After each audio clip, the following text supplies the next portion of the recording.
നോട്ടം. ആദ്യം കൈ കെട്ടുന്ന അവിടെ വെച്ച് നോട്ടം തുടങ്ങി സലാം വീട്ടുന്നത് വരെ ആ തശഹുദിന്റെ മഖാമിലേക്കാണ് നോട്ടമെങ്കിൽ ആ നോട്ടം കൊണ്ട് തന്നെ തലച്ചോറ് കൃത്യമായ അവസ്ഥയിൽ പ്രവർത്തിച്ചു തുടങ്ങും. അത് ഈ മന്ത്രവുരുവിടും. എന്താണ് മന്ത്രവുരുവിടുക? ഫാത്തിഹയും സൂറത്തുകളും സിക്റുകളും. ഇനി ഇമാം ഉറക്കിയോതുകയാണെങ്കിൽ ഇമാമിന്റെ ഓത്ത് ശ്രവിച്ചുകൊണ്ടിരിക്കും, അങ്ങോട്ട് തന്നെ നോക്കും. അങ്ങനെ ഒരു നിസ്കാരം 2 റക്അത്ത് കഴിഞ്ഞാൽ തന്നെ ഇതിന്റെ ക്വാളിറ്റി മനസ്സിലാകണമെങ്കിൽ ഒന്ന് ആദ്യം ECG പരിശോധിക്കുക.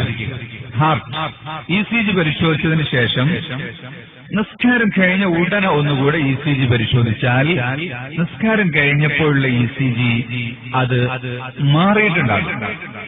ECG എന്ന് പറഞ്ഞാൽ ഹൃദയം പരിശോധിക്കുന്ന ഒരു യന്ത്രമുണ്ടല്ലോ മെഡിക്കൽ ലാബോറട്ടറികളിൽ, അതിലിങ്ങനെ ഗ്രാഫ് അടയാളപ്പെടുത്തും. ചിലതിങ്ങനെ മേൽപോട്ട് താഴ്ന്നൊക്കെ പോകും. എന്നാൽ നിസ്കാരം കഴിഞ്ഞ ഉടനെയാണെങ്കിൽ വളരെ ക്ലിയർ ആയിട്ട് ECG വർക്ക് ചെയ്യുന്നത് പരിശോധിച്ചാൽ നമുക്ക് കാണാൻ സാധിക്കും. ഈ രക്തസഞ്ചാരം വളരെ കൃത്യമായി മാറുകയും ടെൻഷനൊക്കെ മാറിയിട്ടുണ്ടാവും. ഈ ടെൻഷൻ എന്ന് പറഞ്ഞാൽ അതിന്റെ പേര് ഹൈപ്പർ ടെൻഷൻ എന്നാ പറയാം. ഹൈപ്പർ ടെൻഷൻ എന്ന് പറഞ്ഞാൽ BP-യിലൂടെ ഉണ്ടാകുന്നതാണ്. ബ്ലഡ് പ്രഷർ, രക്തം അമിത സമ്മർദ്ദത്തിലൂടെ സഞ്ചരിക്കുമ്പോഴാണ് ഹൈപ്പർ ടെൻഷൻ ഉണ്ടാകുന്നത്. അത് ഇല്ലാതാക്കുകയാണ് യഥാർത്ഥത്തിൽ ഈ ഒരു നിസ്കാരത്തിലൂടെ, ഈ ഒരു പൊസിഷനിലൂടെ വെച്ചിട്ടുള്ളത്. അതുകൊണ്ടാണ് അല്ലാഹു തആല രാവിലെ എഴുന്നേറ്റാൽ ഉടനെ തന്നെ നിസ്കാരം വെച്ചു. സുബ്ഹിയുടെ സൂര്യോദയത്തിന്റെ മുമ്പ് സൂര്യ നമസ്കാരം നമുക്കില്ല. നമുക്ക് നമസ്കാരം തന്നെയില്ല, നിസ്കാരമാണുള്ളത്. സൂര്യൻ ഉദിക്കുന്നതിന് മുമ്പ് തന്നെ ശരീരം ഒന്ന് സ്റ്റഡിയാക്കിയാൽ അത് ഉച്ചവരെ കിട്ടും. ഉച്ചയാകുമ്പോഴേക്ക് ക്ഷീണിച്ചിട്ടുണ്ടാകും, നരമ്പൊക്കെ ഒന്ന് തളർന്നിട്ടുണ്ടാവും. അപ്പൊ ഉച്ചയ്ക്ക് വീണ്ടും ഒന്ന് നിസ്കരിക്കണം. അത് 4 റക്അത്താണ്. ഉച്ച കഴിഞ്ഞാൽ പിന്നെ വൈകുന്നേരം വരെ കിട്ടില്ല. അതുകൊണ്ട് അതിന്റെ ഇടയ്ക്കൊന്ന് വേണം അസ്ർ നിസ്കാരം. കാരണം രാവിലെ മുതൽ ഉച്ചവരെയുള്ള നമ്മുടെ ശ്രദ്ധ മാറുന്നത് പോലെയല്ല ഉച്ച കഴിഞ്ഞാൽ പിന്നെ അങ്ങാടിയിൽ പോകണം, സാധനം വാങ്ങണം, ബഹളങ്ങളും കാര്യങ്ങളും പലതും ഉണ്ടാവും. അപ്പൊ ഉച്ച കഴിഞ്ഞാൽ മഗ്രിബ് വരെ നമ്മുടെ ശ്രദ്ധ ഒരു സ്ഥലത്ത് കേന്ദ്രീകരിച്ച് നിൽക്കൂല. അതുകൊണ്ടാണ് അസ്ർ നിസ്കാരം അതിന്റെ ഇടയിൽ വെച്ചു കൊടുത്തത്. മഗ്രിബിനൊരു നിസ്കാരം. ഭക്ഷണം കഴിക്കേണ്ടതും 4 നേരമാണ്. സുബ്ഹി കഴിഞ്ഞാൽ പ്രാതൽ. ചായ കുടിക്കാൻ നമ്മൾ പറയും, തെക്കോട്ട് പോയ കാപ്പി കഴിക്കാന്ന് പറയും, വടക്കോട്ട് പോയ കത്തലടക്കാന്ന് പറയും, അഥവാ പ്രാതൽ കഴിക്കാം. ളുഹ്ർ കഴിഞ്ഞാൽ ലഞ്ച്, ഉച്ചഭക്ഷണം, ഊണ്. അസ്ർ കഴിഞ്ഞാൽ ഒരു ചായയും ബിസ്ക്കറ്റും. മഗ്രിബ് കഴിഞ്ഞാൽ അത്താഴം. മഗ്രിബ് കഴിഞ്ഞാൽ രാത്രി ഭക്ഷണം. ഇശ കഴിഞ്ഞാൽ ഉറക്കം. ഇശ കഴിഞ്ഞാൽ പിന്നെ ഭക്ഷണം കഴിക്കാൻ പാടില്ല. നബി സല്ലല്ലാഹു അലൈഹി വസല്ലം തങ്ങളുടെ ചര്യ അതായിരുന്നു. ഇശ കഴിഞ്ഞാൽ പിന്നെ ഭക്ഷണവും കഴിക്കൂല, വെള്ളവും കുടിക്കൂല. കിടന്നുറങ്ങുമ്പം പള്ളിയിൽ വെള്ളം ഉണ്ടാകാൻ പാടില്ല, ഭക്ഷണവും ഉണ്ടാകാൻ പാടില്ല. ഒക്കെ ദഹിച്ചിരിക്കണം. ഉറങ്ങുന്നത് ക്ഷീണം മാറ്റാനാണല്ലോ. അപ്പൊ എല്ലാ ശരീരത്തിനും മുഴുവനും നമ്മൾ വിശ്രമം കൊടുക്കുകയാണ്. ഹൃദയവും ശ്വാസകോശവും അല്ലാത്ത ഒന്നും വർക്ക് ചെയ്യരുത്. മൊബൈൽ ഫോൺ ഓഫാക്കിയാലും പിന്നെ തുറക്കുമ്പോ സമയം കൃത്യമായിട്ടുണ്ടാവുമല്ലോ, ടൈം വർക്ക് ചെയ്യും. ഇതുപോലെ ഹൃദയം വർക്ക് ചെയ്യും, ശ്വാസകോശം വർക്ക് ചെയ്യും. എന്നാൽ ബെല്ലടിക്കൂല, ശബ്ദിക്കൂല, വർത്താനം പറഞ്ഞാൽ കേൾക്കൂല. ഇതുപോലെ നന്നായി ഉറങ്ങണം. അതുകൊണ്ട് കിഡ്നിക്ക് പണി ഉണ്ടാവരുത്. വെള്ളം കുടിച്ചാൽ കിഡ്നിക്ക് പണിയുണ്ടാകും. ഫ്രൂട്ട്സും പച്ചക്കറിയും കഴിച്ചാൽ കിഡ്നിക്ക് പണിയുണ്ടാകും. ഫ്രൂട്ട്സും പച്ചക്കറിയൊക്കെ ഉച്ചന്റെ മുമ്പേ കഴിക്കാവൂ. ഇനി ഉച്ചന് ശേഷം കഴിച്ചാലും മഗ്രിബിന് ശേഷം രാത്രി ഒരിക്കലും ഫ്രൂട്ട്സ് കഴിക്കരുത്. കാരണം അതിൽ നിറയെ വെള്ളമാണ്, അത് കിഡ്നി തകരാറാക്കും. അങ്ങനെ ഉറങ്ങണം. അങ്ങനെ ഉറങ്ങിയാൽ എപ്പോൾ എഴുന്നേൽക്കും എല്ലാവർക്കും അറിയാം. എന്തായാലും 3 മണിയാകുമ്പോൾ എഴുന്നേൽക്കും. 3 മണിയാകുമ്പോൾ നമ്മുടെ ശരീരം എഴുന്നേൽക്കും, പറയും നിനക്ക് ക്ഷീണമില്ല, എഴുന്നേറ്റോളൂ. പക്ഷെ അപ്പൊ ശൈത്താൻ പറയും അല്ല, കുറച്ചുകൂടെ ക്ഷീണമുണ്ട്, കിടന്നോളൂ. അങ്ങനെ രണ്ടാമത് നമ്മളൊന്ന് പർപ്പസ്ഫുള്ളി ഉറങ്ങിയാൽ മാത്രമേ പിന്നെ ഉറങ്ങാൻ സാധിക്കുള്ളൂ. ആ ഉറക്കം ചിലപ്പോൾ നീണ്ട ടൈം ലംഘിച്ചങ്ങ് പോവുകയും ചെയ്യും. അങ്ങനെയാണ് ഉറങ്ങേണ്ടത്. ഇത് പ്രത്യേകിച്ച് വയസ്സായ ആളുകള്, റിട്ടയർ ആയ ആളുകള്, രാത്രിയൊന്നും പ്രത്യേകിച്ച് ജോലി ഇല്ലാത്ത ആളുകള്, അവരൊക്കെ അങ്ങനെ ഇശാ നിസ്കരിച്ചാൽ ഉടൻ ഉറങ്ങൽ പതിവാക്കണം. റസൂലുള്ളാഹി സ്വല്ലല്ലാഹു അലൈഹി വസല്ലം തങ്ങൾ 12 മണി കഴിയുമ്പോൾ തന്നെ എഴുന്നേൽക്കും. കാരണം നബി തങ്ങളുടെ ടൈം മാനേജ്മെന്റ് സൂറത്ത് മുസമ്മിലാണ് പഠിപ്പിച്ചത്. യാ അയ്യുഹൽ മുസമ്മിൽ ഖുമിൽ ലൈല ഇല്ലാ ഖലീലൻ നിസ്ഫഹു അവ ഇൻഖുസ് മിൻഹു ഖലീല ഔ സിദ് അലൈഹി വറത്തിലിൽ ഖുർആന തർതീല. രാത്രിയുടെ പകുതി ഭാഗം നിസ്കരിക്കണം, അല്ലെങ്കിൽ ഒരല്പം കൂടെ കൂടുതൽ, അല്ലെങ്കിൽ ഒരല്പം കുറച്ചിട്ട്. ഇത് കുട്ടികൾക്ക് 8 മണിക്കൂർ 9 മണിക്കൂറൊക്കെ ഉറങ്ങണം. ശിശുക്കൾക്ക്, കുട്ടികളായാൽ പിന്നെ 8 മണിക്കൂർ ഉറങ്ങിയാൽ മതി. യുവാക്കളാകുമ്പോൾ 6 മണിക്കൂർ ഉറങ്ങിയാൽ മതി. വയസ്സന്മാരായ പിന്നെ 6 വേണ്ട, 5 മതി. ഇതാണ് ഖുർആൻ പറഞ്ഞത്. നിസ്ഫഹു അവ ഇൻഖുസ് മിൻഹു ഖലീല ഔ സിദ് അലൈഹി. ഓരോരുത്തരുടെ ഏജ് അനുസരിച്ചാണ് അതിനേക്കാളും കുറക്കുകയും കൂട്ടുകയും ചെയ്യുന്നത്. ഇന്നലക ഫിൻ നഹാരി സബ്ഹൻ ത്വീല. പകൽ സമയം ഡ്യൂട്ടി സമയമാണ്, ധാരാളം പണികളുണ്ടല്ലോ.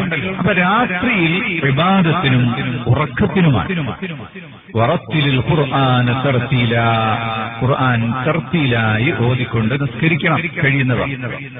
അപ്പൊ അറിയുന്ന സൂറത്ത് ഓതിയാൽ മതി. യാസീൻ എല്ലാവർക്കും അറിയാലോ. എല്ലാ ദിവസവും യാസീൻ ഓതണം. 2 റക്അത്തിലായിട്ട്, അല്ലെങ്കിൽ 4 റക്അത്തിലായിട്ട്, അല്ലെങ്കിൽ സബ്ബീസ്മ അറിയാലോ.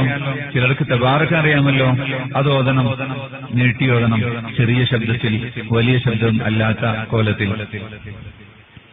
എല്ലാവരും അങ്ങനെ രാത്രിയുടെ പകുതി നിസ്കരിക്കാനോ 1/3 നിസ്കരിക്കാനോ ഒന്നും കഴിയില്ല. മാ തയസ്സറ മിനൽ ഖുർആൻ. അതാണ് പിന്നീട് അല്ലാഹു തആല എല്ലാവർക്കും ഒരു ടൈം മാനേജ്മെന്റ് പഠിപ്പിച്ചുകൊണ്ട് പറഞ്ഞു, അലിമ അൻ സയകൂനു മിൻകും മർളാ വആഖറൂന യദ്രിബൂന ഫിൽ അർളി യബ്തഗൂന മിൻ ഫദ്ലില്ലാഹ് ഫഖറഊ മാ തയസ്സറ മിൻഹു. പകലിൽ ജോലി ചെയ്യാൻ പോകുന്നവരും കഠിനാധ്വാനം ചെയ്യുന്നവരും രോഗമുള്ളവരും എല്ലാം ഉണ്ടാകുമല്ലോ. അല്ലാഹു തആല അതെല്ലാം കണക്കാക്കിയിട്ട് നിങ്ങൾക്ക് ഫതാബ അലൈക്കും ഫഖറഊ മാ തയസ്സറ മിൻഹു. നിങ്ങൾ കഴിയുന്നത്ര ഒരു പ്രയർ രാത്രിയിൽ അങ്ങനെ ഒരു നിസ്കാരം കൂടെ ഉണ്ടായാൽ, പ്രത്യേകിച്ച് ഹാർട്ട് അറ്റാക്ക് പോലുള്ള അസുഖമുള്ള ആളുകള്, അല്ലെങ്കിൽ ഈ ഊരവേദനയോ പുറത്തുവേദനയോ അങ്ങനെയുള്ള രോഗമുള്ള ആളുകള് അതിന്റെ ഒരു തോത് കണ്ട് റക്അത്തുകൾ വർദ്ധിപ്പിച്ചാൽ അതിന്റെ മാറ്റം ഉണ്ടാകും. അതില് സുജൂദ് ഏറ്റവും പ്രധാനപ്പെട്ട, അല്ലാഹുവുമായി മനുഷ്യൻ ഏറ്റവും അടുക്കുന്ന സ്ഥലമാണ് സുജൂദ്. സുജൂദിന്റെ ഒരു പൊസിഷൻ തന്നെ പിൻഭാഗം പൊക്കിവെച്ച് തല താഴ്ത്തി വെച്ചിട്ടാണ്. നെറ്റി നിലത്ത് വെച്ച് മൂർധാവിൽ നിന്നുള്ള കള്ളത്തരങ്ങളെല്ലാം ഭൂമിയിലേക്ക് പോകണം. നാസ്വിയത്തിൻ കാദിബത്തിൻ എന്ന് പറഞ്ഞ ആ ഒരു നാസ്വിയത്തിന്റെ, മനുഷ്യന്റെ മൂർധാവ്, ദുഷ്ചിന്തകളും തെറ്റായ ബോധങ്ങളും തെറ്റായ ചിന്തകളും എല്ലാം നടത്തുന്ന ഒന്നാണ് ഈ മൂർധാവ്. അപ്പൊ കൂടുതൽ ചിന്തിക്കേണ്ട ആളുകളും തീരുമാനമെടുക്കേണ്ട ആളുകളൊക്കെ ദീർഘനേരം സുജൂദ് ചെയ്യണം. സുജൂദ് ചെയ്താൽ തലയിലേക്ക് കൂടുതലായി രക്തം വരികയും തലച്ചോറിന് ശരിക്ക് പ്രവർത്തിപ്പിക്കുകയും ചിന്താശേഷി റെഡിയാക്കുകയും തെറ്റായ ചിന്തകളിൽ നിന്ന് മാറ്റിയെടുക്കുകയും ചെയ്യും.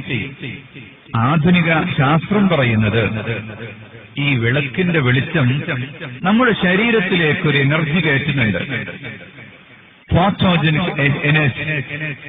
അതുപോലെ ഫോട്ടോ എടുക്കുമ്പോഴും മൊബൈൽ ഓൺ ചെയ്യുമ്പോഴും കമ്പ്യൂട്ടറിന്റെ മുന്നിൽ ഇരിക്കുമ്പോഴും വെയിൽ കൊള്ളുമ്പോഴൊക്കെ ശരീരത്തിലേക്ക് അൾട്രാ വയലറ്റ് രശ്മികൾ കടന്നു വരികയും അങ്ങനെ ഒരു എനർജി, ഇലക്ട്രിക്കൽ എനർജി ശരീരത്തിൽ കയറുന്നുണ്ട്. ഈ ഇലക്ട്രിക്കൽ എനർജി ശരീരത്തിൽ നിന്ന് ഡിസ്ചാർജ് ചെയ്ത് പോകണം. ആ ഡിസ്ചാർജ് ചെയ്തു പോകാൻ എർത്ത് ചെയ്യുന്ന ഏറ്റവും നല്ല സന്ദർഭമാണ് ഈ സുജൂദ് എന്ന് പറയുന്നത്. എർത്ത് ചെയ്തു പോകണം. അപ്പൊ ആ സുജൂദിലിരിക്കുന്ന സമയത്ത് ശരീരത്തിൽ നിന്ന് ആ എനർജി അങ്ങ്, ഈ വൈദ്യുത എനർജി ശരീരത്തിൽ നിന്ന് ഇറങ്ങിപ്പോവുകയും ശരീരത്തിന് ആ കേടുപോയി തീരുകയും ചൂട് കുറയും. അതിന് സുജൂദിന്റെ ദൈർഘ്യം വർദ്ധിപ്പിക്കണം. മറ്റൊന്ന്, സുജൂദ് ചെയ്യേണ്ടത് നിലത്താണ്, മണ്ണിലാണ് സുജൂദ് ചെയ്യേണ്ടത്. ഈ പായ പൊക്കിയാൽ നിങ്ങൾക്ക് മണ്ണ് കാണാം. ഈ മസ്ജിദൊക്കെ ഉണ്ടാക്കിയ കാലത്ത് അന്ന് ആ ഒരു സയൻസ് വെച്ചിട്ട് മണ്ണിന്റെ കട്ട കൊണ്ടാണ് ഉണ്ടാക്കിയത്. ഇപ്പൊ മാർബിളൊക്കെ ഒന്ന്, മാർബിൾ ആയാലും ഭൂമിയിലുള്ള ഒരു കല്ല് തന്നെയാണ്, എങ്കിലും റഫായിട്ടുള്ള മണ്ണിലാണ് സുജൂദ് ചെയ്യേണ്ടത്. ഇനി അല്ലെങ്കിൽ ചെറിയൊരു വിരിപ്പ് വിരിച്ചാൽ, അല്ലെങ്കിൽ ഭൂമിയിൽ നിന്നുള്ള ഉൽപ്പന്നങ്ങളായ പായ, പുൽപ്പായ പോലുള്ള സാധനത്തിൽ, പുല്ലിന്റെയോ ചൂടിയുടെയോ കയറിന്റെ ഒക്കെ ഉൽപ്പന്നങ്ങളിലാണ് സുജൂദ് ചെയ്യാൻ നല്ലത്. കാർപ്പറ്റും മറ്റുമൊക്കെ ഭൂമിയിൽ നിന്നുള്ള ഉൽപ്പന്നം തന്നെയാണെങ്കിലും അത് പിന്നീട് പല നിലക്കുള്ള പരിവർത്തനങ്ങൾ വരുത്തിയിട്ടുള്ളതാണ്. അതുകൊണ്ട് കാർപ്പറ്റിനെക്കാളും അഫ്ളല്, നിസ്കാരത്തിന് പായനെക്കാളും, നിസ്കാരത്തിന്റെ മുസല്ല നമ്മൾ പറയുന്ന സുജാദിനെക്കാളും അഫ്ളല് നിസ്കാര പായയാണ്. അപ്പൊ ഒന്നുകിൽ പുൽപ്പായ അല്ലെങ്കിൽ കൈതോലയുടെ പായ, അങ്ങനെയുള്ള ഒരു നാടൻ, ഒരു ഭൂമിയിൽ നിന്നുള്ളൊരു ഉൽപ്പന്നം, ഡയറക്റ്റ് ഉൽപ്പന്നമാകൽ, മണ്ണ്, കല്ല് അല്ലെങ്കിൽ അത്തരം ഒരു ഉൽപ്പന്നത്തിലായാൽ ഈ ഡിസ്ചാർജിന് കുറച്ചുകൂടെ പവർ ലഭിക്കും.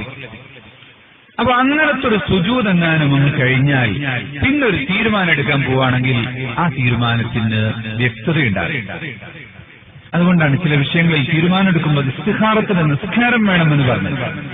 നിസ്കാരമാണ്, ആ നിസ്കാരം നടത്തുമ്പോൾ സുജൂദ് ഉണ്ടാവും. സുജൂദിന് ദൈർഘ്യം കൂടിയാൽ, സുജൂദിലെ തസ്ബീഹുകൾ 3 5, 7, 11 വരെ അങ്ങോട്ട് നീട്ടിയിട്ട് ചെല്ലാം. പ്രത്യേക ദിക്റുകൾ ചൊല്ലേണ്ടതുണ്ട്. അതുപോലെ സുജൂദിൽ ദുആ ചെയ്യാം.